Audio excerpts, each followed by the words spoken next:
Salut, alors j'avais encore quelque chose à te dire, il fallait qu'on cause d'un truc, et ce truc c'est comment se faire respecter. C'est des sujets qui me viennent sur le tapis comme ça, souvent en coaching ou avec des clients, enfin bref, ou en séminaire.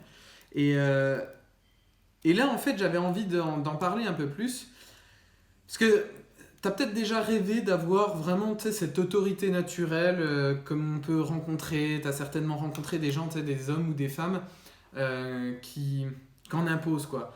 Euh, que ce soit au travail, dans la vie de tous les jours, t'as l'impression qu'ils se font respecter, ils ont vraiment une confiance en eux forte.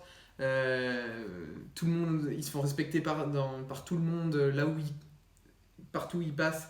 Ils sont ce qu'on appelle magnétiques, tout ça. Alors là, je vais te partager un petit peu les grands axes qui vont te permettre d'y arriver.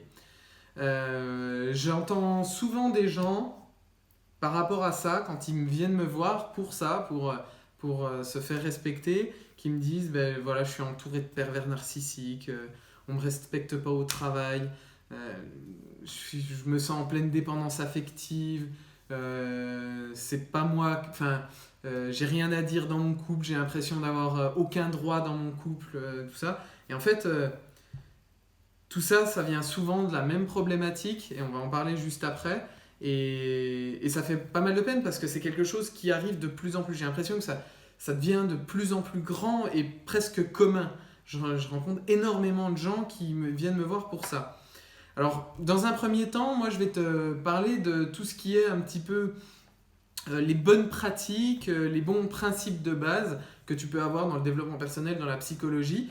Et puis après, je vais rentrer un peu plus dans ma vision des choses, qui est peut-être un peu moins politiquement correcte, mais si tu me suis depuis quelques temps, le politiquement correct, tu sais ce que j'en pense. Et donc c'est parti, la première chose qui va te permettre de te respecter, c'est vraiment de commencer par te respecter toi-même. Bien souvent, les personnes qui viennent me voir et me disent justement qu'ils se sentent non respectés par les autres, c'est qu'ils ne se respectent pas. Ils se suradaptent par rapport aux autres, ils vont avoir tendance à mettre les besoins des autres devant les leurs, de toujours dire oui, de ne pas savoir dire non. Donc ça, j'ai une vidéo là-dessus. Ils vont comment ne pas savoir poser leurs limites. J'ai aussi une vidéo là-dessus. Tout ça, ça va être en dessous dans la description. Ils vont continuellement voilà, se suradapter et surtout, par rapport à eux-mêmes, ne même pas se respecter. C'est-à-dire, c'est des personnes qui vont pas toujours tenir leurs propres promesses. Par rapport à soi, par exemple, tu vois, nouvelle année, je commence le sport, ça y est, je me lance, je suis super confiant, tout ça. Et puis 2 semaines après, t'as pas respecté tes objectifs, tu t'y tiens pas. Déjà, si tu te respectes pas toi-même, comment veux-tu que les autres te respectent? Tu restes la personne la plus importante de toute ta vie, que tu le veuilles ou non, et si c'est pas le cas, il va falloir le faire. Et montre énormément de respect pour ta personne. Tu prends un engagement, tu le tiens. Fais uniquement des choses qui sont reliées à tes valeurs hautes. Respecte tes besoins toi-même. Si tu dis que tu fais quelque chose, que tu vas faire quelque chose, fais-le. Tous tes engagements doivent être tenus, envers toi-même doivent être tenus. Et pour ça, il faut avoir un vrai bon engagement vis-à-vis de toi-même, c'est-à-dire que cet engagement soit 100%, tu en sois 100% responsable. La deuxième étape de base donc, c'est de faire monter l'estime que tu as de toi. Parce que bien souvent, le point commun qu'il y a avec les personnes qui n'arrivent pas à se faire respecter, ce sont des personnes qui n'ont pas une estime d'eux faible. J'ai également, et c'est la bonne nouvelle, une vidéo que je vais te partager pour faire monter l'estime de toi, mais je vais te partager déjà là les grands principes. Monter l'estime de soi, dans l'estime de toi, il y a la confiance en soi, l'image de soi et l'amour de soi. Tu t'évalues sur une note de 1 à 10 sur ces 3 points, et tu vas chercher tous les moyens possibles pour faire monter cette note le plus rapidement. Plus tu vas mettre en place des étapes factuelles, plus tu vas être dans le mouvement et donc faire monter la confiance en toi, faire monter l'image que tu as de toi et faire monter l'amour que tu as de toi. C'est assez relié à la première étape parce que plus tu vas te mettre en priorité par rapport à ça et mettre tes objectifs vis-à-vis de toi-même, plus tu vas forcément te respecter toi-même. Et la dernière chose, la troisième chose, du point commun qu'il y a avec les personnes qui savent se faire respecter, bien entendu, c'est la communication. Alors la communication, on en entend de partout, tu verras des formations de partout. Ce qui m'embête un petit peu, pour rester poli, dans toutes les communications, dans toutes les formations de communication, j'en ai fait plein quand je faisais toutes les formations sur le management, tout ça, c'est que la plupart du temps, ces formations sont très portées sur l'autre. C'est-à-dire, alors lui, il a le profil comme ça, donc réagit comme ça. Lui, c'est un bleu, un vert, un jaune, un orange, un violet, rien à foutre. Lui, c'est un zèbre, lui, c'est un machin, lui, c'est un truc. En fait, ce qui m'embête là-dedans, c'est que c'est très tourné sur l'autre. Et ça t'empêche de te mettre en priorité, encore une fois.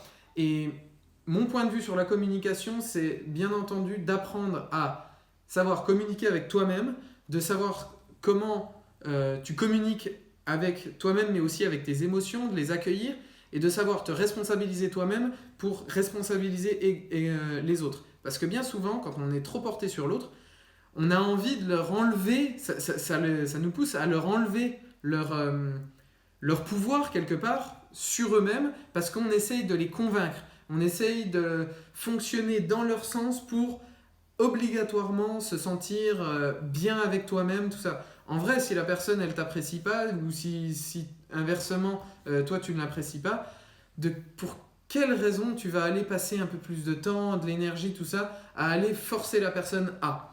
En revanche, si tu es à l'aise avec tes émotions et puis que justement tu partages avec la personne ce que tu n'apprécies pas justement dans son comportement, dans son fonctionnement, vous allez vous mettre à égalité. Sous-entendu, si on est dans le monde, dans un monde idéal, c'est en gros ton comportement, je le supporte pas, mais on est là pour bien bosser, donc pour bosser ensemble. Donc faisons ce qu'il faut pour, on pose nos règles pour fonctionner correctement. La personne va dire, moi inversement, ton comportement également ne me convient pas, etc. Et vous allez vous mettre OK sur une ligne directrice. Et c'est comme ça que vous allez vous faire respecter, parce que vous allez respecter vos besoins, les besoins des autres, et avancer. Et quelqu'un qui se respecte, encore une fois, qui a une estime de soi haute, les autres personnes vont se mettre au même diapason, se mettre à égalité, ne vont pas essayer de dépasser la personne, vous allez être sur un pied d'égalité. Je ne vais pas rentrer plus dans le détail, j'ai une formation justement où je parle vraiment beaucoup de cette communication, donc c'est la formation de trop gentil à confiant, déterminé et affirmé.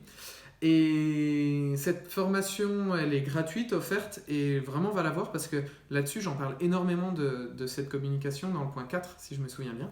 Donc va la voir. On arrive au moment où je te partage ma vision des choses. Ma vision des choses, j'en ai un petit peu parlé juste avant, parce que je dépasse à chaque fois, ça me sort des tripes. C'est tu dois absolument, que ce soit pour te faire respecter ou pour autre chose, décider que tu es la personne la plus importante de toute ta vie. Deviens égoïste. Alors pour adoucir le truc, je rajoute le côté égoïste altruiste et tu m'entendras beaucoup parler d'être égoïste altruiste. C'est-à-dire que tu ne peux pas aider les autres si toi-même tu n'as pas été égoïste et tu ne t'aides pas toi-même avant tout le monde. Quelqu'un qui est égoïste, quelqu'un qui réussit pour soi-même, ça va uniquement être à ce moment-là que la personne va pouvoir aider l'autre. Pas avant. Mets-toi en priorité. Pense qu'à ta gueule. Oublie tout ce qu'on a pu te dire dans ton enfance. Pense à toi et tu verras que très facilement, quand tu seras à l'aise avec toi-même, quand tu seras à l'aise avec tes aspirations, tu seras à l'aise avec tes besoins, tu auras respecté tes besoins, respecté tes valeurs, que tu seras heureux à 100%, c'est là où tu vas pouvoir attirer toutes ces personnes. Et bizarrement, si tu penses à toi, que tu respectes tes besoins et que tu te concentres sur toi et pas sur les autres, ce que les autres ont besoin ou sur ce que les autres devraient penser de toi ou tu aimerais qu'ils pensent de toi, quand tu lâches ça, quand tu abandonnes cette idée-là et que tu te concentres sur toi-même, à partir de ce moment-là, tu vas faire fuir naturellement, sans le vouloir, tous ces pervers narcissiques, toutes ces personnes, je sais pas c'est les termes, mais vampires émotionnels ou j'en sais rien. Il y a des noms qui sortent toutes les semaines, c'est à la mode. Et en fait, tu vas attirer à toi toutes les personnes qui vont te ressembler, qui vont avoir une confiance en eux plutôt élevée, une estime d'eux plutôt élevée, et qui vont vouloir partager avec toi, se faire progresser, utiliser chacun ses qualités pour faire progresser l'autre, et pas aller chercher chez l'autre ce que je n'ai pas chez moi. Plus tu vas essayer de remplir chez toi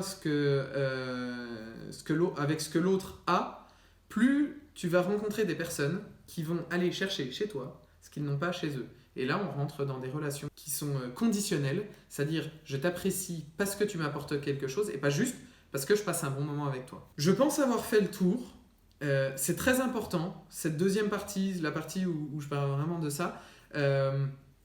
J'ai une autre formation qui est aussi offerte là-dessus, sur pouvoir assumer toutes tes ambitions et ton excessivité et faire ressortir ça. C'est une formation qui est offerte, c'est une formation que j'avais fait avec une dizaine d'entrepreneurs, ça les avait beaucoup marqués, tu peux la retrouver également en dessous et ça va te permettre justement de comprendre, d'aller un peu plus dans le détail sur tout ça.